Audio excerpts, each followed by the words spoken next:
그 카메라가 좀 그런데요. 누구든지 카메라 앞에 서는 거죠. 무서워. 카메라 앞에 있으면 무서워요. 우리 저기 문영성 목사님 기도하시고 우리 오후 성경 공부 시작하겠습니다. 하늘에 계시는 아버지 하나님, 아멘. 베리아 사람들은 더 신사적이어서 저들이 하나님의 말씀을 받고 그러한가 하여 날마다 성경을 상고했습니다. 오늘 이 콜톤 교회 1주년 우리 합친 교회가 이제 이렇게 성장할 수 있도록 주님께서 섭리를 베풀어 주신 것 감사합니다. 무엇보다도 말씀을 사모하는 성도들이 되게 해 주시옵기를 바라봅니다. 오늘 말씀 연구할 때 가르치는 목사님과 우리 모두에게 성령의 감화하심이 함께 해 주시옵기를 예수님 이름으로 기도합니다.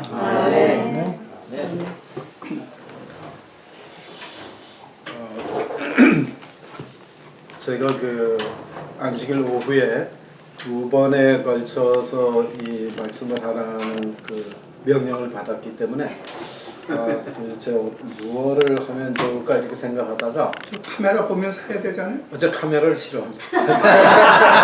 어떻게든지 카메라를 좀 피하려고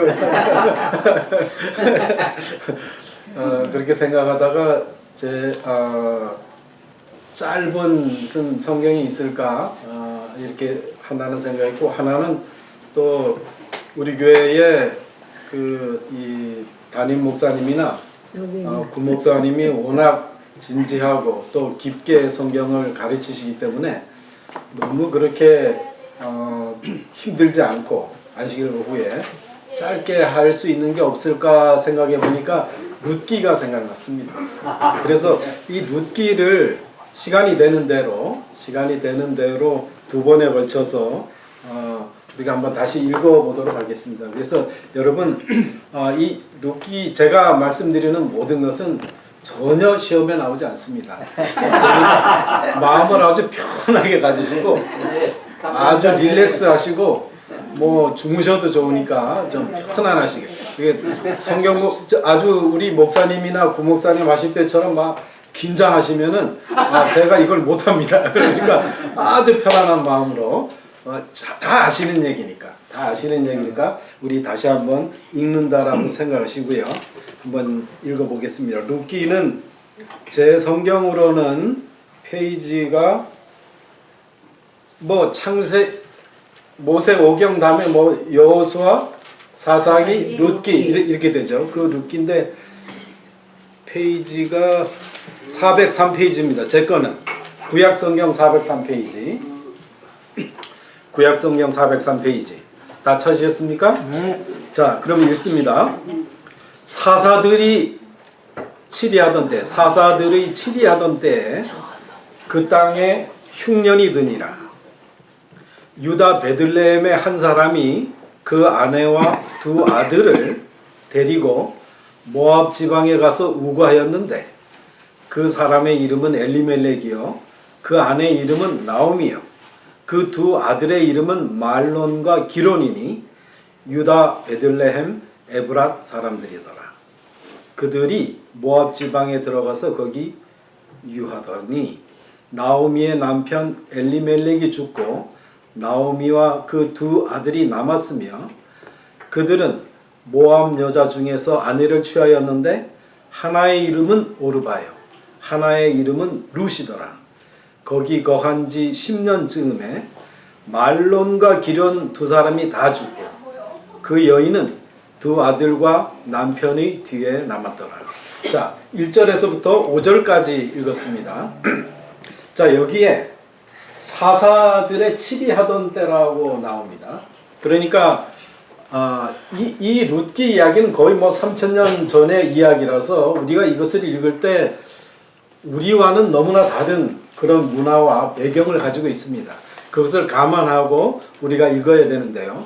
굉장히 오래전 이야기인데 사사들이 치리하던 때다.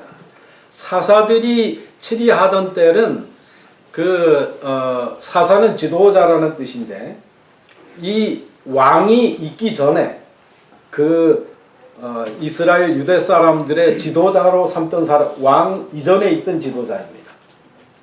그래서 이 시대는 사울 왕이 제일 처음 왕이 되지 않습니까? 그 이전에 한 342년 정도의 사사시대가 있었습니다.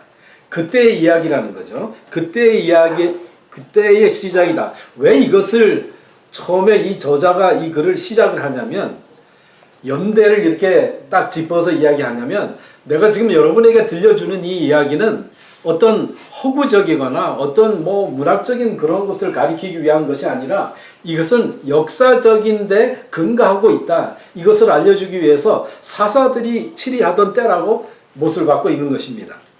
그 땅에 흉년이 드니라. 그 땅에 흉년이 들었다는 것입니다. 그 베들레헴 그쪽에 흉년이 들었는데 그 유다 베들레헴의 한 사람은 누구죠? 엘리멜렉이죠. 엘리멜렉이 그 아내와 두 아들을 데리고 모압 지방에 가서 우고 잠깐 살았다라는 것이죠. 자, 그런데 모압 지방은 어디입니까? 모압 지방은 요단강 동편 북쪽. 네네네. 동편. 네, 지금 잘 아시는데 이 갈릴리 호수가 있고 그다음에 요단강이 흐르고 그다음에 사해 바다가 있죠. 이렇게 이제 땅이 강일 때는 내려갔다가 다시 올라갈 거 아닙니까? 그런데 그 오른쪽에 모압, 그 밑에 암논 그런 나라들이 있었고 왼쪽에는 그 다음에 사해 바다가 서쪽에 있었습니다. 그런 지역이 있었는데 모압은 어떻게 생겼는지 아시죠, 여러분? 모압은 어떻게 생겼어요? 여기는 룻이죠. 근데 롯이 그 소돔에서 나올 때 사위들이 뭐라고 말했어요? 농담으로 여겼더라. 그랬죠. 그랬는데 그러니까 그 딸들만 데리고 나왔어요. 그래서 이 롯이 그 따로 나와서 이렇게 살 때 그 두 딸이 그 아버지에게 술을 먹이고 동침해서 애를 낳은 게 모압입니다. 둘째 딸은 암논이에요. 예. 그렇기 때문에 꼭 같이 붙어 있는데 그 모압 지방에 지금 이 엘리멜렉이 자기 두 아들을 데리고 흉년이 들어서 그쪽에 잠깐 살러 간 것입니다. 질문은 사양합니다. 롯의 손자예요, 롯의 아들이에요? 자, 질문은 구원의 목사님이나 신동훈 목사님에게 하기 바랍니다. 그렇게 하시고, 자, 이제 그렇게 이야기가 시작이 됩니다. 모압 지방에 가서 우거하였는데 그 사람이 이제 엘리멜렉이요, 그 아내 이름은 나음이죠. 두 아들의 이름은 말론과 기련인데 다 이 베들레헴 사람들이죠. 그들이 그 지방에 가서 유했다. 그랬는데 어떻게 되냐면 이 나오미의 남편 엘리멜렉이 죽고, 자 보세요. 남편하고 아내하고 아들 둘을 데리고 흉년이 들어서 먹을 게 없어가지고 그 모압 지방, 이 모압 지방은 거기 가지 말아야 되는 지방이라고 많은 성경에 읽는 사람들이 이야기합니다. 하나님께서 축복하시고 있으라고 한 땅이 아니라 거길 간 것이 이게 잘못이라고 이야기하는 사람이 있어요. 근데 이 굶게 되니까 이 기근이 들어서 굶게 되니까 할 수 없이 그 모압 지방으로 가지 말란 곳으로 간 것입니다. 그 모압 지방으로 가서 누가 죽었다고요? 남편이 죽었어요. 남편이 죽었는데 그 다음에 그러니까 이제 아들 둘만 남았죠. 아들 둘만 남았으면 어떻게 해야 될까요? 아들 둘이 남았으니까 야 이거 자꾸 손님들이 오시네. 들어오세요. 우리 딴 데서 기다리다가 왔어요. 아이고 죄송합니다. 누가 안 오셔서. 목사님 잘못입니다. 아니 저쪽에서 본당에서 기다리고 있었는데. 네네. 그냥 여기가 아니고 여기 이쪽이래요. 여기 앉으세요. 여기 자리에 데서 하는 줄 알고 저기 여기 왔더니 아무도 안 오시잖아요. 그래서 여기 앉으세요. 집에 가야 되나 어떡하나 나오는 길이에요 지금. 잘 오셨네요.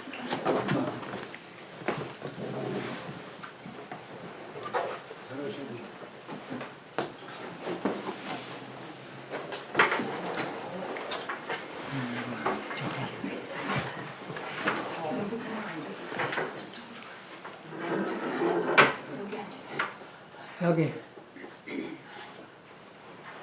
자, 그 나오미의 남편 엘리멜렉이 죽었을 때는 이제 이런 생각을 할 수가 있습니다. 아, 이제 기근을 피해서 이곳을 나왔는데 남편이 죽었으니 그러니 다시 고향으로 돌아가야 되지 않을까 이런 생각을 했을 것입니다. 그런데 여기 내용에 보면 그 자녀들이 결혼을 합니다. 그러니까 남편이 죽은 다음에 이제 여태까지 온 걸 다 청산하고 고향으로 돌아가야 되겠다라는 생각을 할 수 있었고, 또 남편이 죽는다라는 것은 굉장히 큰 일입니다. 그 당시에. 더더군다나 그 옛날에 그 자기가 과부로 남는다라는 것은 대단한 사건인 것입니다. 그러면 내가 다시 고향으로 돌아가야 되겠다라고 생각을 해야 되는데, 이 나오미는 그때 자기 자녀들이 결혼을 하고 그 자부들이 생겼기 때문에 다시 돌아갈 생각을 안 하고 그곳에 머문 것처럼 보입니다. 이 글을 읽어보면 그 즈음에 말론과 기럨 두 사람이 다 죽고 그 여인은 두 아들과 남편의 뒤에 남았더라.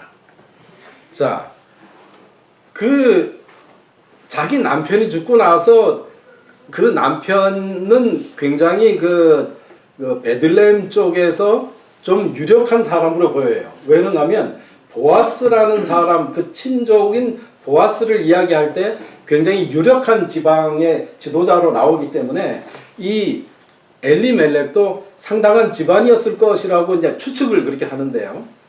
그 사람이 기근을 피해서 나와서 오랫동안 살다가 죽었으면은 그 사람에 대한 어떤 기록이 있을 것 같은데 아무 기록이 없어요.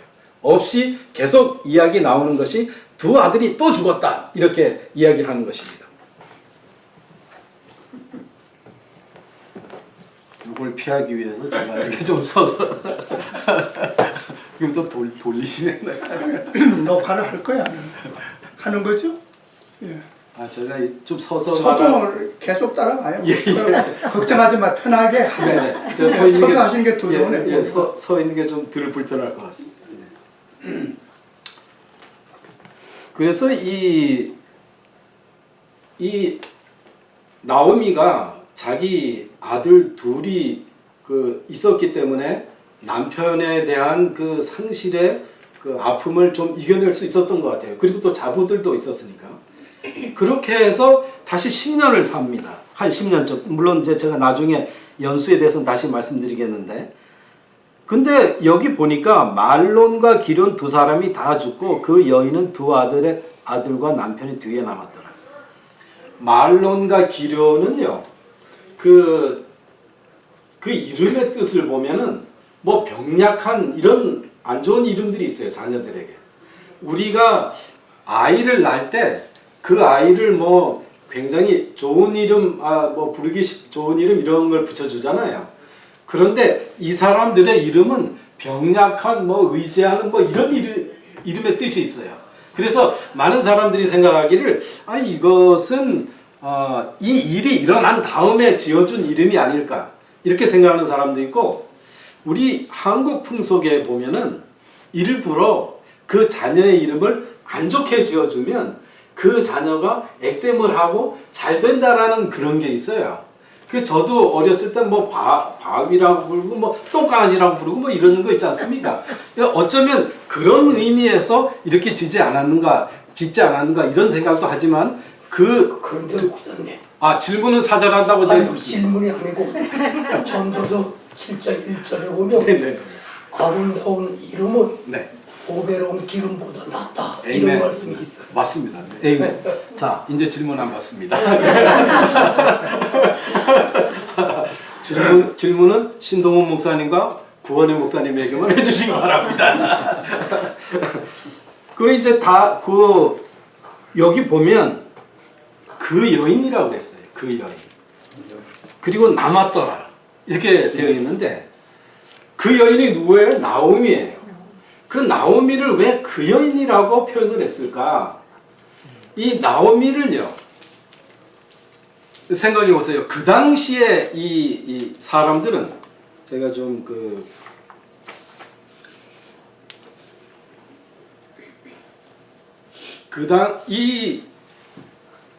지금 이 여인은, 이 나오미는 갑자기 이 불행을 겪는데 연거퍼서 겪는 것입니다. 처음에 만난 건 뭐예요? 기근. 두 번째는 뭐예요? 남편이 죽고, 세 번째는 아들 둘이 죽는 것입니다. 5절 사이에 이 자기에게 닥치는 이 어려움이 한꺼번에 연이어서 3번을 일어난 것입니다. 그것이 이 룻기의 처음에 시작하는 그런 이야기의 시작인 것입니다. 그런데 여기 보면 그 여인이라고 한 것은 뭔가 하면 이 나오미의 이름을 쓰지 않고 그 여인이라고 했어요. 그 여인. 왜 그렇게 쓰냐면 그 여인은 이름이 없지 않습니까?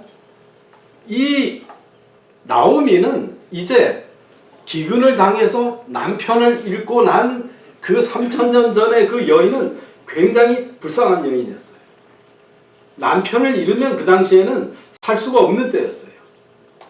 그 당시의 여인들은 아주 비참하게 살 수밖에 없는 그러한 때였는데, 더더군다나 자기 자식 둘을 잃었어요. 그 말은 뭔가 하면 이제는 자기 미래가 없다라는 뜻입니다. 그러니까 남아있는데 어떻게 남아있냐면 그냥 너무 보잘것없는 그 여자로, 이름도 없는 사람처럼 그렇게 남아있다라는 모습을 지금 보여주고 있습니다. 그가 모압 지방에 있어서 여호와께서 자기 백성을 권고하사 그들에게 양식을 주셨다 함을 들었으므로 이에 두 자부와 함께 일어나 모압 지방에서 돌아오려 하여 있던 곳을 떠나고 두 자부도 그와 함께 유다 땅으로 돌아오려고 길을 행하다가, 자 여기 보니까 모압 지방에 가서 이제 어렵게 살면서 그렇게 어려운 일들을 연거푸 겪고 있는데 어떤 소식을 들었냐면은 자기 있던 고향에서 무슨 일이 일어났다고요? 공연. 자기 있던 고향에서 양식이 있다라는 소식을 들었어요. 그러니까 계속 기근이 있다가 이제 농사를 졌는데 농사가 잘 된다라는 소식을 들은 거예요. 그런데 이 나오미는 그 소식을 어떻게 들었냐면은 여호와께서 자기 백성을 권고하사, 그것은 하나의 그냥 농사가 되다가 안 되다가 그런 사건이 아니라 하나님께서 당신의 백성을 기억하시고 그 백성 때문에 다시 풍년을 주었다, 양식을 주었다, 이렇게 기억을 하는 것입니다. 소식은 그냥 풍년이, 그냥 기근이 흉년에서 풍년이 되었다라는 소식을 들었어요. 그러나 이 나오미는 그 소식을 들을 때 하나님께서 당신의 백성을 기억하시고 그 다음에 그 백성들을 위해서 흉년을 풍년으로 만들어 주셨구나, 이렇게 기억을 했다라는 것입니다. 그렇게 하고 이제 그 모압 지방에서 드디어 자기의 고향으로 돌아오려 하여 그 있던 곳을 떠나고, 그 있던 곳 모압 지방을 떠나고 두 자부도 그와 함께하여 유다 땅으로 돌아오려고 길을 행하다가 이제 거기서 이제 다시 돌아오려고 하는 상황입니다. 나오미가 그 두 자부에게 이르되 너희는 각각 어미의 집으로 돌아가라. 너희가 죽은 자와 나를 선대한 것 같이 여호와께서 너를 선대하시기를 원하노라. 그러니까 이제 나오미가 자기 고향으로 돌아갈 때 자기 며느리 둘, 오르바와 룻에게 너네 고향으로 돌아가라, 이렇게 이야기를 합니다. 우리는 이 룻기에서의 주인공은 누굴까요? 룻기, 이 책에서의 주인공은 누굴까요? 룻이어야 합니다. 그런데 이 룻기를 읽을 때 가만히 보면은 모든 관점이 나오미를 중심으로 다 전개가 됩니다. 나오미가 없으면 이 룻에 대한 이야기가 나타날 수가 없습니다. 나오미의 관점에서 이 모든 이야기가 전개가 되는 것입니다. 지금 자세히 그 설명드릴 시간은 안 되는데요. 그런데 이 룻기의 주인공은 모압 여인 룻이지만 그 모든 배경에는 나오미가 있습니다. 그런데 이 룻기 1장에 보면 모압 여인과 결혼해서는 안 되는 것입니다. 유다 사람들이 그런데 이 모압 여인과 결혼을 했어요. 그런데 그 모압 여인인 룻이, 우리의 주인공 이 룻이 이 룻기에서 보여주는 특별한 충성과 자비와 그 효심, 이러한 것을 우리가 감히 우리가 짐작할 수 없을 만큼 특별한 사람을 만나게 되는 것입니다. 유다 사람이 절대로 만나서는 안 될 그 모압 여자 중에, 이방 여자 중에 그 이방 여자가 이 하나님이 택한 백성인 그 나이 드신 어머니에게 하신 이 효심의 이야기는 굉장히 특별한 생각을 우리에게 갖게 해주는 것입니다. 그렇기 때문에 많은 사람들이 모압 지방으로 간 것이 잘못이다, 또는 모압 지방에 있는 여인과 결혼한 것이 잘못이라고 얘기하는 사람들이 많이 있어요. 그런데 우리가 성경을 읽을 때에는 이 성경을 있는 그대로 읽어야 합니다. 그 말의 뜻은 뭔가 하면 이 성경을 내가 하고자 하는 말에 맞추기 위해서 해석을 하면 그것은 성경의 밖으로 나가는 것입니다. 그것을 우리 여기 총장님이 계신데 제가 말씀드리기가 좀 미안한데 아이세지지스라고 그럽니다. 그리고 이 성경의 이야기는 이미 해석된 이야기예요. 왜 그런가? 영감을 받은 기자가 그 글을 쓸 때 성령님께서 옆에서 이 글을 쓸 때에 문제가 없도록 도와주신 해석의 이야기입니다. 그래서 우리는 그 해석의 이야기를 듣는 것입니다. 해석의 이야기를 다시 해석하는 게 우리 입장입니다. 그렇기 때문에 우리는 이 성경을 가지고 내가 어떤 생각이 있는데 거기다 맞추어서 하면은 그게 실용적일 수는 있어요. 그러나 성경 바깥을 나가게 됩니다. 지금 모압 사람을 만나면 안 된다, 모압으로 가면 안 된다, 이러한 이야기는 이 룻기에 있어서는 아무런 평가가 없습니다. 그렇기 때문에 우리가 그렇게 평가해서는 안 될 것 같은 생각이 드는 것입니다.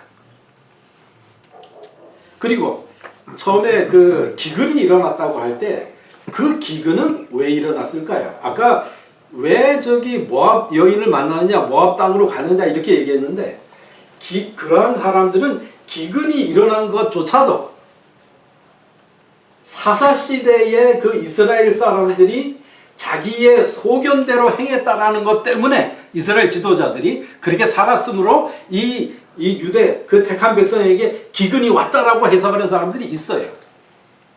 그런데 그것도 이 룻기에서는 그렇게 말하지 않습니다. 그러므로 우리는 룻기를 읽을 때 그대로 읽어야 합니다. 이 룻기에서의 주제라고 할 수 있는 것은 빈 것이 채워진다라는 것입니다. 빈 것이 채워진다. 그러니까 이 나오미가 나갈 때 모든 이 나오미의 인생은 나가면서 모든 것을 잃어버리는 인생입니다. 우리의 삶도 어려움을 거쳐서 또 어려움이 생기고 또 어려움이 생겨요. 우리의 삶이 그렇습니다. 우리 집사님 굉장히 큰 사고 나셨는데 오늘 뵙고 야 오셨다는 얘기 듣고 어떻게 뵀는데 너무 건강하게 보이셔서 내가 깜짝 놀랐어요. 큰 어려움을 당하셨는데 우리는 어려움이 있고 또 어려움이 있고 또 어려움이 있는 삶을 삽니다. 그렇죠? 그런데 그러한 어려움을 겪을 때 그것의 원인이 무엇인가? 그것의 원인이 무엇인가? 그것을 전부 우리 조상과 내 스스로의 죄라고 생각하면 그러면 이게 굉장히 우리 스스로를 어렵게 만듭니다. 왜 그런가 하면 예외적인 일이 너무나 많기 때문에 그렇습니다. 그래서 그 유대 땅에 일어난 그 흉년이 사사시대의 지도자들이 그렇게 자기 좋을 대로 하나님을 섬기지 않고 살았기 때문에 일어났다라고 생각하는 것은 룻기에서는 그렇지 않다라는 이야기를 지금 해주고 있는 것입니다. 여러분 이 룻기의 주제는 빈 것이 채워지는 것입니다. 우리의 인생이 비어 있는데 하나님 때문에 채워지는 것입니다. 자, 비일공짜. 그 다음에 만족할 때 많은 다 채워져 있다라는 뜻입니다. 그렇죠? 그런데 만족할 때 족자는 무슨 족자입니까? 발족자. 만족하는데 왜 족자가 들어갔을까요? 발족자 아니에요? 맞아요. 네, 맞는데 아주 이렇게 완전히 비어 텅 빈 emptiness에서 fullness 이게 주제인데, 근데 우리가 그 이야기를 하면서 만족이라고 할 때 족이라는 게 왜 들어갔을까? 여러분 생각해 보셨어요? 족은요, 여러분 우리는 만족을 어떻게 생각하냐면 물이요, 여기까지 그냥 차가지고 꼴딱꼴딱 복을 받으면 아주 완전히 찬 것으로 생각한다는 것입니다. 그런데 그 물이 발까지만 찼을 때 그것을 기쁘게 받아들이면 그것이 만족이라는 것입니다. 그러니까 우리는 항상 우리에게 소소히 오는 그러한 축복, 소소하게 오는 그러한 친절, 소소하게 오는 그러한 좋은 것들을 우리가 만족하게 받아들이지 못한다는 것입니다. 만족의 의미는 발까지 찼을 때 그것을 느끼는 그 마음, 그것이 만족입니다. 우리가 그렇게 살면 참 좋을 듯합니다. 엘리멜렉의 그 이름은 하나님은 왕이시다 이런 뜻입니다. 엘리멜렉.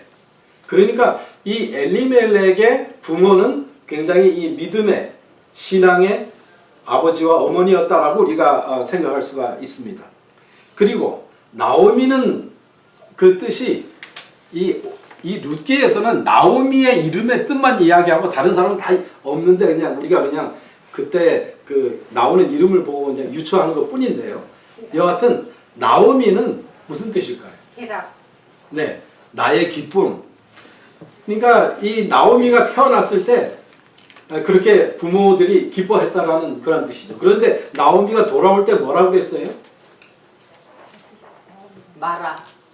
나를 나오미라 하지 말라. 왜 그래요? 자기가 그 모압 지방에 가서 돌아올 때 어떻게 됐어요? 자기 남편이 잃고 자식들 다 잃고 며느리 하나는 가고 그냥 그 며느리라 하고 남았는데 그 며느리 어떤 며느리예요? 모압 지방에서 얻은 며느리와 같이 오요.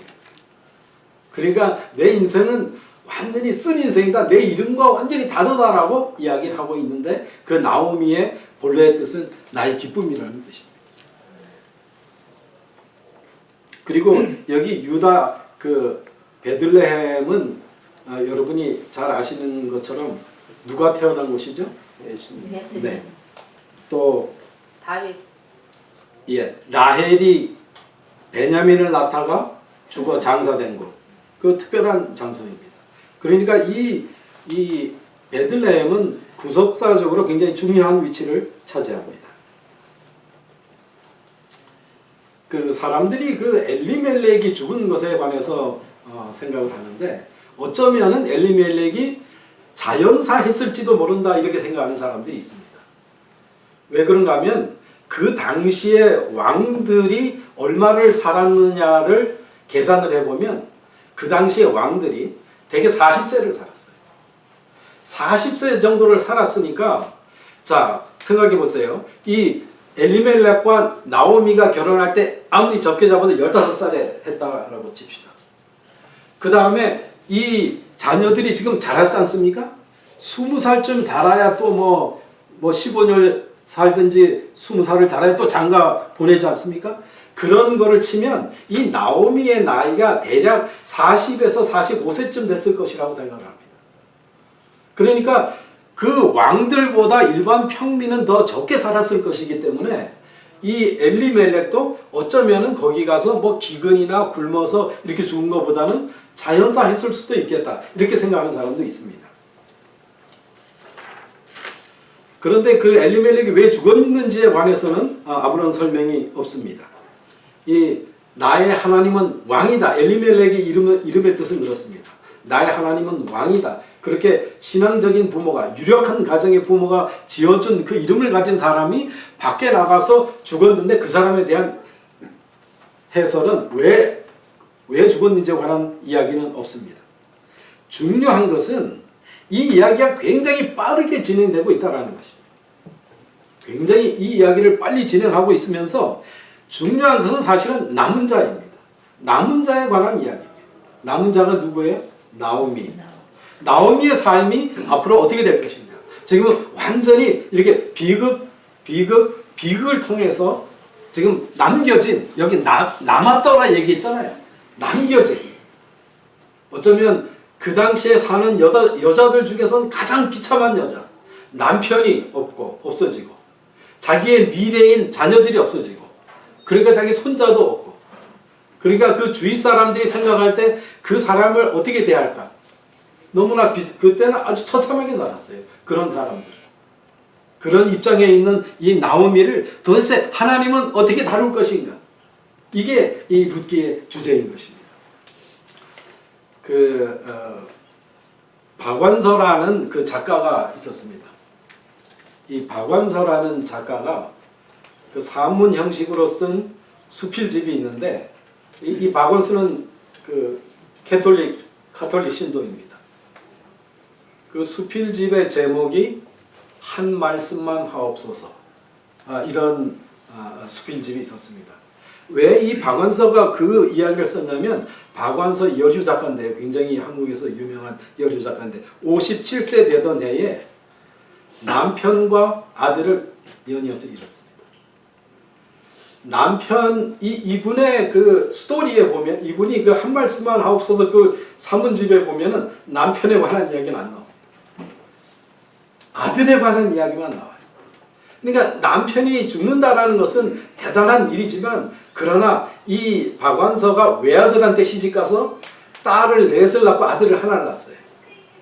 그러니까 그 아들이 있고 자녀들이 있으니까 그 자녀들에게 의지해서 그래도 남편이 돌아가신 슬픔을 얼마간 잊을 수 있었다라고 생각이 되기 때문에 그 수필집에는 남편에 대한 이야기는 나오지 않습니다.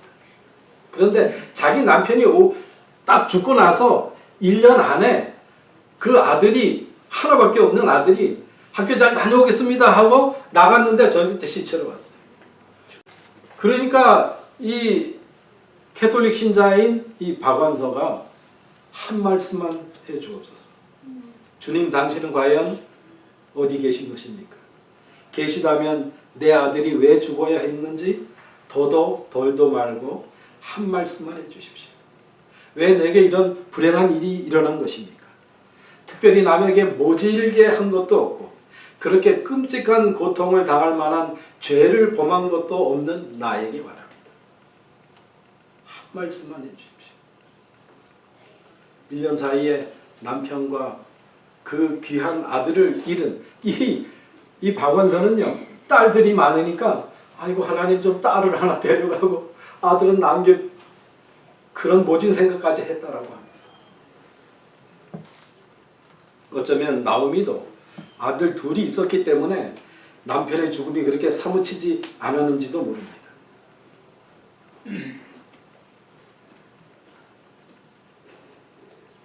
자, 그 다음에 이제 그 오르바, 여기 그 며느리 이름이 오르바와 룻인데요. 오르바는요, 그 이름의 뜻이 목등이라는 뜻이 있습니다. 목등. 그러니까 이 오르바가 그 모압 지방으로 돌아간 며느리죠. 그러니까 목에 등을 보이고 돌아갔죠. 그래서 그런지 몰라도 그런 뜻이 있습니다. 목등이라는 뜻이 있습니다. 그런데 그 룻은 확실치는 않지만 그 많은 사람들이 생각하기를 그 어근과 관련해서 풍족하게 자란 자라는 뜻이 있다라고 짐작을 하고 있습니다. 나오미의 외의 사람들은 다 그냥 짐작할 뿐입니다. 나오미는 성경에 설명이 나와 있습니다. 근데 여러분 아까 제가 말씀드린 것처럼 그 믿지 않는 자와 결혼하지 말라는 것과 똑같은 이야기입니다. 모압 지방의 여자와 결혼하지 모압 지방과 그 다음에 암몬 지방에 있는 사람. 그래서 이 모압 사람들과 결혼한 이 사건에 대해서 어떤 사람들은 왜 그런 일을 했을까? 왜 그렇게 결혼을 시켰을까? 거기에 대해서 비난을 하는 사람들이 있다라는 것입니다. 그렇지만 에스더가 이방 왕 아하수레우와 결혼한 것에 관해서는 아무도 비난하지 않습니다. 어떻습니까? 그렇죠? 누가 그 에스더에 관해서 얘기하는 사람이 있었습니까? 아무도 없습니다. 에스더는 자기 민족을 구원을 하려고 그렇게 네네. 했으니까. 그러면 이 나오미의 두 아들들이 결혼한 후에 자녀라도 남겼으면 좋겠는데 자녀를 하나도 한 10년이 지났다라고 생각을 하는데 결혼한 후에 여기 10년이라는 이야기 나옵니다. 그것이 전이냐 후냐 뭐 이런 건 있지만 결혼하고 10년이 지났다라고 많은 사람들이 생각하는데 그동안 애가 없었어요. 그동안에 애가 없었어요. 그 손자 손녀라도 있으면 또 이 나오미의 삶이 그렇게 불행하다고 생각하지 않을 수도 있는데 손자 손녀도 없이 10년 만에 자기 아들 둘이 다 죽은 것이. 10년은 어떤 세월입니까? 10년? 강산이별에. 네. 10년은 성경적으로는 아이를 낳을 수 있나 없나를 테스트하는 기간. 사라에 관한 이야기도 읽어보면 나오는데요. 그래서 이 장면은 지금 이 나오미에게 완전히 정말 빌 공짜 완전히 없는 삶으로 정말 그 여자가 된 삶으로 돌아가는 것을 보여주고 있습니다. 이 상태에 대해서 이 어떤 사람은 이렇게 표현을 했습니다. 아내에서 과부로, 어머니에서 무자녀 여인으로 바뀌면서 이 여인은 모든 정체성을 상실하고 말한다. 남성 지배적 사회에서 여성에게 안전을 가져다 주는 필수적인 요소인 남편과 자녀는 모두 사라지고 말한다. 여성이 가질 수 있는 존엄 역시 남지 않았다. 자손의 많음을 통한 노년의 축복도 더 이상 존재하지 않았다. 이 이방 땅에서 나그네가 된 이 여인은 죽음의 희생물이요 동시에 삶의 희생물이었다. 이렇게 그 나오미를 표현하고 있습니다.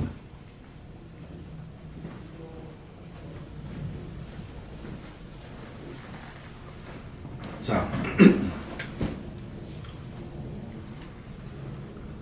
아까 제가 말씀드렸는데 이 룻기의 모든 이 보는 관점은 나오미를 중심해서 이야기합니다. 처음에는 엘리멜렉의 처로 표현되지만 그 다음서부터는 다 이 나오미의 남편 엘리멜렉으로 나옵니다. 우리 지금 현대에도 부인이 워낙 유명하면 누구의 남편이라고 이렇게 이야기를 합니다.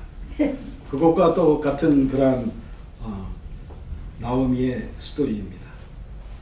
자, 우리는 이 모든 사물을 나오미의 눈으로 보고 나오미가 느끼는 듯이 느끼고 나오미의 그 사별과 외로움, 귀향, 나오미의 그 돌아오는 그 쓰디쓴 상처와 가난, 그 다음에 그 자기 자부 룻에 대한 걱정, 그 다음에 보아스에 대한 나오미의 견해, 손자의 탄생을 위한 회복 등이 다 나오미를 중심으로 전개됩니다. 나오미는 텅 빈 대상에서 채워지는 것이 이 룻기의 이 모티브입니다. 하고자 하는 이야기입니다. 우리는 나오미의 관점에서 보게 됩니다. 자, 그런데 6절에 보면 그가 모압 지방에서 하나님께서 이제 당신의 백성을 기억하셔서 풍년이 들게 했다. 그 이야기를 듣고 돌아가는 장면이 나옵니다.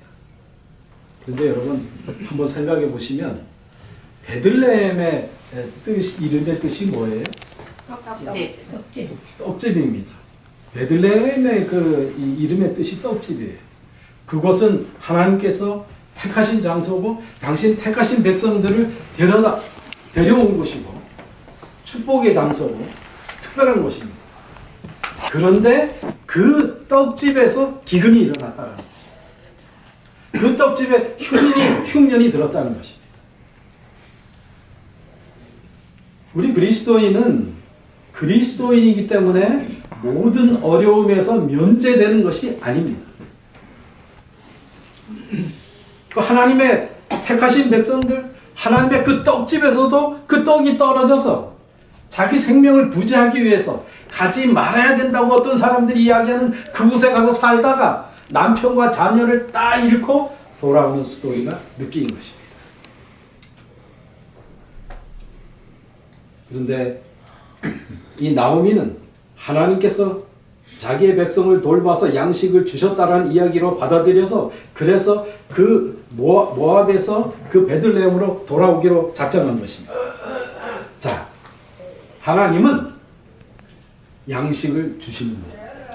하나님은 우리에게 어려움만 주시는 분이 아니고 하나님은 양식을 주시는 분입니다. 아멘. 하나님은 양식을 주시는 분이에요. 하나님이 양식을 주신다라는 것이 이 룻의 또 하나의 주제인 것입니다. 하나님 여호와는 당신의 백성을 텅 비게만 만드시는 분이 아니라 그 백성을 고통당하는 자기 백성을 긍휼히 여기서 떡을 주시는 분입니다. 떡을 주시는 분이 아니라 하나님은 스스로 떡이 되셨습니다. 우리가 그 떡을 먹고 영생을 한다라고 적혀 있습니다. 하나님은 떡을 주시는 분입니다. 우리가 우리의 삶에서 이렇게 연거푸 고난, 어려움, 정말 아무 가치가 없는 사람이 되었을 때 우리는 누구한테 가야 될까요? 우리는 떡이신 하나님께 돌아가야 합니다. 하나님께 돌아간다고 또 모든 게 보장된 건 아니에요. 그러나 하나님 밖에 우리에게 희망이 없습니다. 그분이 나를 굶기시던 삶아 잡수시던 그분이 마음대로 하시던 간에 그분 외에는 이 땅에 아무런 희망이 없습니다. 그렇기 때문에 나오미처럼 그 떡집에 다시 떡이 생겼다는 이야기를 듣고 돌아가는 것처럼 우리에게 그렇게 텅 빈 인생이 됐을 때 정말 재난이 닥칠 때 다시 일어나서 그분에게로 가요. 왜 그래요? 의인은 어떤 사람이 의인이에요? 의인은 계속적으로 옳은 일, 훌륭한 일을 하는 사람이 의인이 아니에요. 의인은 7번 넘어져도 다시 일어나는 사람이 의인입니다. 하나님께로 가는 사람이 의인입니다. 그래서 우리는 우리에게 어떤 어려움이 있을 때 나오미 같지는 않을지라도 하나님께로 돌아가야 합니다. 우리는 이 룻기를 읽으면서 우리들이 겪는 고난과 고통을 생각할 때 이것이 단순히 죄의 결과라고 생각하는 때가 많이 있어요. 그래서 우리는 좌절합니다. 우리는 죄인이기 때문에 그렇습니다. 그런데 이 C.S. 루이스가 이런 말을 했어요. 인간들이 겪는 5분의 4는 인간이 탐욕 내지는 어리석음 때문에 생기는 것이지만 그럼에도 불구하고 우리 탓으로 돌릴 수 없는 고통 역시 여전히 많다. 그러니까 내가 내 자신을 판단하고 다른 사람에게 일어나는 그러한 일을 볼 때 우리의 상식으로 우리의 섣부른 그러한 성경 지식으로 그 사람을 판단해서는 안 된다는 것이. 나는 얼마 전에 우리 카톡에 그 장로님이 올리셨나요? 그 저기 LA 산불에 관한 이야기를 봤어요. LA 산불. 앞으로는 뭐 더 큰 재난이 있을는지 모르겠어요. 정말 그 일을 겪으면서 우리의 사는 삶이 언제라도 나오미처럼 될 수가 있구나. 우리가 갖고 있는 그러한 것들이 정말 아무것도 아니구나 라는 것을 느끼게 되었습니다. 그런데 제가 말씀드리는 것은 우리는 그 화이트 부인의 글을 인용해서 이야기를 했지만 그 사건과 이 사건이 반드시 연결됐다라고 믿는 것은 조금 위험한 것입니다. 물론 지금 현재 돌아가는 이런 모든 세상을 보고 말세에 대해서 경각심을 갖고 우리가 더욱더 성경으로 돌아가는 것은 옳은 일입니다. 그런데 어떤 사건을 거기에다가 꼭 대입을 해서 그렇다라고 말하는 것은 약간 위험성이 있다는 것을 말씀드리고 싶습니다. 왜냐하면 제가 이 룻기를 읽으면서 그런 생각이 들어서 언급을 했습니다. 자, 이제 룻은 나오미는 그런 큰 고난을 당했지만 그래도 자기의 고향으로 돌아가는 이 돌아섬에서 우리는 희망이 있을 것이라고 기대를 해 보는 것입니다. 정말 어려움을 겪는 그러한 분들이 많이 있는데요. 제가 한 분은 그 캐나다에서 겪은 일인데요. 그 어머니가 아들 둘을 데리고 있었어요. 아들 둘은 다 의사인데 그 어머니가 숲속에다가 집을 가지고 있었어요. 그런데 그 집에서 본인이 이 시내 쪽으로 나와 살기를 원하지 않았어요. 너무나 그 믿음이 있으신 분이고 신실한 분이어서 거기에 꼭 살기를 원하시고 거기서 기도하시고 뭐 농사 지시고 이렇게 하는데 거기는 보험을 들어주지 않습니다. 요즘은 뭐 LA도 보험을 들어주지 않는다고 그러는데 보험을 들어주지 않는 그런 집인데 굉장히 큰 집이에요. 거기서 불이 나서 죽으셨어요.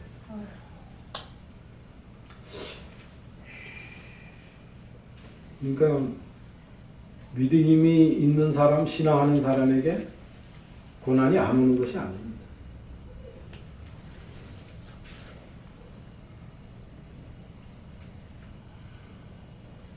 우리가 불행을 당할 때, 우리의 삶이 텅 비게 되었을 때 우리는 이를 탄식하고 원망하면서 주저앉아서는 안 됩니다. 그렇다면 무슨 길이 있을까요? 길은 오직 하나입니다.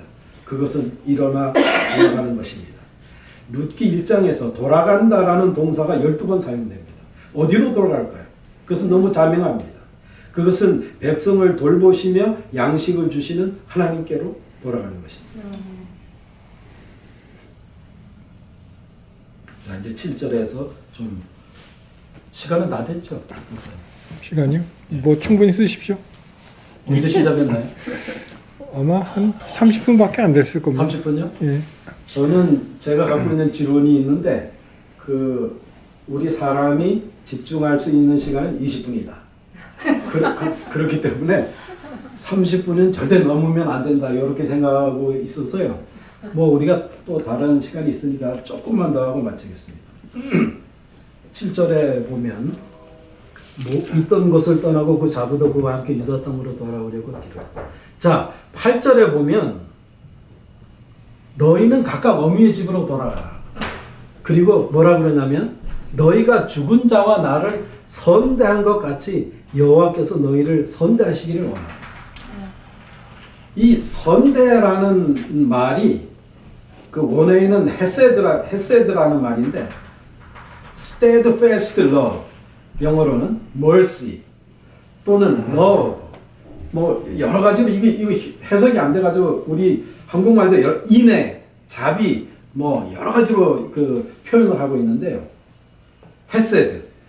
그러니까 그 이 며느리들이에요. 며느리들이 이방 며느리들인데 이 며느리들이 얼마나 잘했냐면 이 시어머니가 볼 때 자비를 베풀었다는 거예요. 응?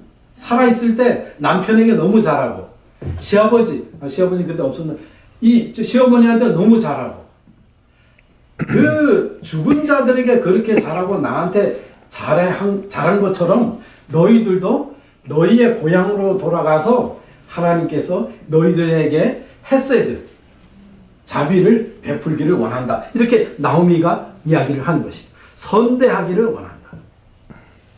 여호와께서 너희로 각각 남편의 곁에서 평안함을 얻게 하시기를 원하노라 하고 그들에게 입맞추며 그들이 소리를 높여 울며.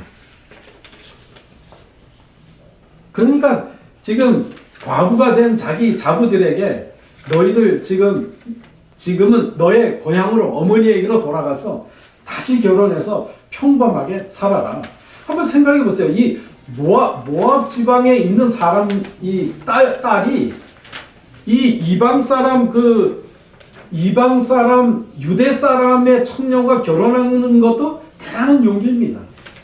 유대 청년이 그 모압 지방의 딸과 결혼하는 것도 이게 보통 모험이 아닐진데 거꾸로 생각하면 그 딸도 다른 나라에 자기를 그렇게 무시하는 그러한 민족에게 시집을 가는 것도 대단한 모험이었어요.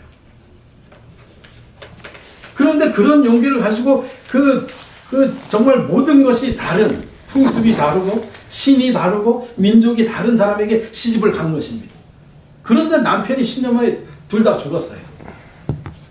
그러니까 이 시어머니가 말하기를 너희들이 내 아들들에게 그렇게 잘한 것처럼 너희 고향에 돌아가서 좋은 남편을 만나서 진짜 평범한 여자의 행복을 느끼고 살기를 바란다. 이렇게 이 나오미가 이야기하는 것입니다. 그래서 이 나오미에 대해서 좀 안 좋게 평하는 사람들이 있지만 이 나오미가 그 마음속에 정말 자기 며느리들을 사랑하는 그런 마음이 있구나라는 것을 엿볼 수가 있는 것입니다. 그러니까 이 소리를 높여 울었다 그랬어요. 울면서 이 며느리들이 뭐라고 그랬냐면 나오미에게 이르되 딸들이 아니니이다. 아닙니다. 우리는 어머니와 함께 어머니의 백성에게로 돌아가겠습니다. 아닙니다. 이 아닙니다는 원어에 보면 by all means never 이렇게 표현되어 있습니다. 결코 그렇게 하지 않겠습니다. 그런 며느리를 둘 뒀어요. 이 나오미가. 우리 그렇게 하지 않겠어요. 우리는 어머니와 함께 어머니의 백성에게로 돌아가요. 우리는 어머니를 따라서 돌아가겠습니다. 그렇게 얘기하니까 이제 나오미가 설득을 하기 시작합니다. 내 딸들아, 이제는 딸들이라고 불러요. 그 며느리를 뭐 딸처럼 뭐 그거 잘 안 되더라고요. 뭐 저기 우리 어머니 아버지처럼 그 뭐 당신 뭐 아버지 어머니 부모님처럼 이렇게 잘 안 돼. 나오미가 내 딸들아. 이 나오미가 그 자기 자부들을 보내면서 딸같이 생각합니다. 내 딸처럼 내 딸들아 돌아가라. 어찌 너희들이 나와 함께 가려느냐? 나의 태중에 남편 될 아들이 오히려 있느냐? 이게 이 당시에 형사 취수 제도를 지금 말하고 있는데, 그러니까 형이 장가 갔는데 아들이 없이 죽었어요. 그러면 그 동생이 형수한테 장가를 가가지고 그 형의 대를 잇게 만드는 게 형사 취수 제도입니다. 이 당시에는 그게 있었어요. 그러니까 이 말은 무슨 뜻인가 하면, 아니 내가 지금 아까 얘기했죠. 나오미가 지금 나이가 40이나 45세가 되었는데 그 정도 됐으면은 그 당시에는 굉장히 오래 사는 거예요. 그러니까 그 말의 뜻은 뭔가 하면 이 나오미가 남자를 만나도 이 가임을 할 수 있는 기간이 지났을 것이라고 생각이 되는 것입니다. 그러니까 내 태중에 애가 있느냐? 이 말은 뭔가 하면 나는 이제 아이를 낳아서 그 아이가 커서 너희들에게 줄 수가 없다라는 뜻입니다. 응? 이게 그런 뜻이에요. 내 딸들아 돌이켜. 자꾸 이 딸이라고 이야기해요. 내 딸들아 돌이켜 너희 길로 가라. 나는 늙었으니 남편을 두지 못할지라. 가령 내가 소망이 있다 말한다든지 오늘 밤에 남편을 두어서 아들들을 생산한다. 자, 이게 아들 하나만 놓으면 또 안 돼. 아들 둘을 쌍둥이로 낳아야 이제 하나씩 줄 수 있으니까. 그런데 아들 둘을 낳는 거 고사하고 또 딸을 낳으면 어떨까요? 혹시 낳는다 할지라도. 현대에도 35살 넘으면 조금 어렵다 그러잖아요. 그런데 이 지금 나오미는 그 옛날에 지금 40이 넘어서 45세쯤 됐을 것인데, 아니 여기 얘기하잖아요. 아들들을 낳는다 할지라도 그 아들들이 커가지고 장성해가지고 어떻게 너희들한테 주겠느냐. 그러니까 이 나오미의 지금 품성을 보여주는 것입니다. 나오미의 성품을 그냥 겉으로 그냥 너네 이제 돌아가 이렇게 겉의 말로 의례적으로 하는 말이 아니라 정말 자기 며느리들을 사랑해서 하는 말이라는 것을 알 수가 있습니다. 그것을 인하여, 자 여기 이렇게 하죠. 너희가 그것을 인하여 그들의 자라기를 기다리겠느냐? 어찌 그것을 인하여 남편 두기를 멈추겠느냐? 내 딸들아 그렇지 아니하니라. 여호와의 손이 나를 치셨으므로 나는 너희로 인하여 더욱 마음이 아프다. 자, 이 나오미는 자기 스스로의 입장을 생각할 때 하나님께서 자기를 치셨다라고 생각하고 있습니다. 그러니까 이 나오미가 갖고 있는 이 생각도 우리 일반적인 사람의 생각과 같아요. 권선징악인 것입니다. 잘하면 하나님이 상 주고 못하면 혼내고 우리 손자 기르는 거하고 똑같잖아요. 그런데 성경은 그렇게 이야기하지 않습니다. 성경은 그렇게 이야기하잖아요. 나를 네. 왜 나오미가 그렇게 생각할까요? 자, 질문은 사절입니다. 제가 빨리 끝내야 되기 때문에 죄송합니다. 질문은 신동훈 목사님이나 구원의 목사님에게 카톡으로 하시면 아주 자세히 쉽게 가르쳐 주실 겁니다. 자, 여기 보면 여호와의 손이 나를 치셨다 할 때 이 원어를 보면 여호와의 손이라는 게 뭡니까? 여호와의 손은 능력을 가리킵니다. 여호와의 손은 능력을 가리키고 동시에 여호와의 손은 이 힘있게 징벌하는 것을 나타냅니다. 하나님께서 심판하실 때 그 하나님의 손은 피하거나 거기서 제외되는 사람이 없어요. 근데 이 나오미는 자기가 그러한 일을 당하면서 흉년, 남편 죽고 자녀들 죽으면서 하나님께서 나의 죄 때문에 나를 치셨다라고 생각합니다. 내가 재판을 받는다라고 생각합니다. 그런데 이 나오미를 잘 생각해 보세요. 그럼에도 불구하고 그 하나님께로 가겠다라는 것입니다. 왜 그래요? 그 하나님밖에 희망이 없는 것입니다. 우리 모두에게 마찬가지입니다. 아멘. 너희들을 인해서 내가 마음이 너무나 아프다. 14절. 그들이 소리를 높여 다시 울더니 막 울다가 자기 시어머니가 간절히 그렇게 얘기하니까 울다 끝쳤다 그러는 게 아니라 계속 더 크게 우는 거예요. 그 울면서 오르바는 그 시모에게 입맞추되 룻은 그를 붙잡았더라.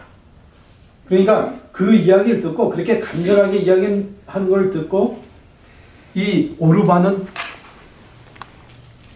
뒤쫓았다. 그러니까 오르바는 그 이야기를 듣고 자기 어머니 이야기를 듣고 이제 갔는데 룻은 어떻게 했다고요?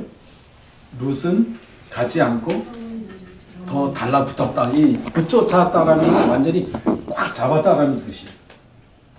근데 이 생각해 보면 이 룻이 좀 특별한 사람인 게 오르바와 룻은 다 똑같은 입장입니다. 똑같이 이방 사람에게 시집을 와서 자식을 못 낳고 10년 있다가 그 다음에 자기 남편들이 다 죽었어요.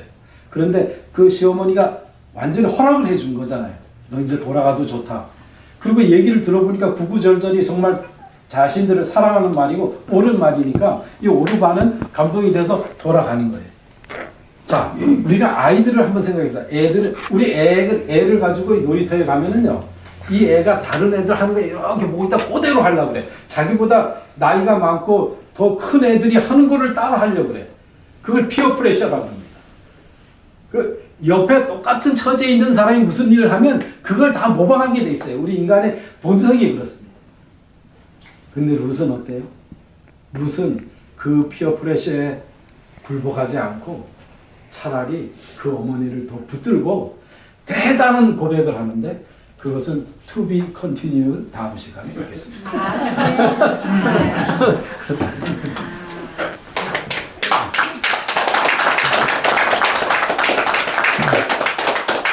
우리 목사님 기도하시고 마치겠습니다.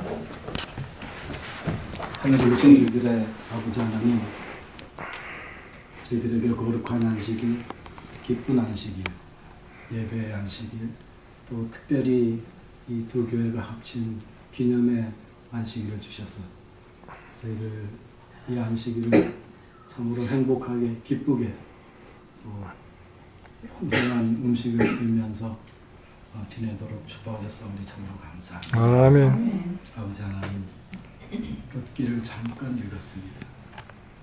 저희들의 인생을, 저희들의 삶을, 저희들의 고통을, 저희들의 어려움을, 저희들의 죄됨을 주님 앞에 그대로 내놓았습니다. 아멘. 아버지여, 저희들의 잘못을, 저희들의 죄악을 용납하시고 용서하시고 주님 저희들을 받아주셔서 주님 저희들에게는 하나님밖에 희망이 없어요. 저희들을 받아주셔서 아멘. 저희들이 떡집에서 계속해서 살 수 있도록 도와주시고 모압 지방에서 돌아오도록 도와주시고 아멘. 하나님을 바라면서 하는 삶이 될 수 있도록 저희 개인과 가정들을, 저희 교회를 축복해 주시기를. 아멘. 귀하신 이름, 자비의 이름, 또 헤세드 인애의 이름, 능력의 이름, 예수 그리스도의 이름으로 간절히 기도하옵나이다. 아멘.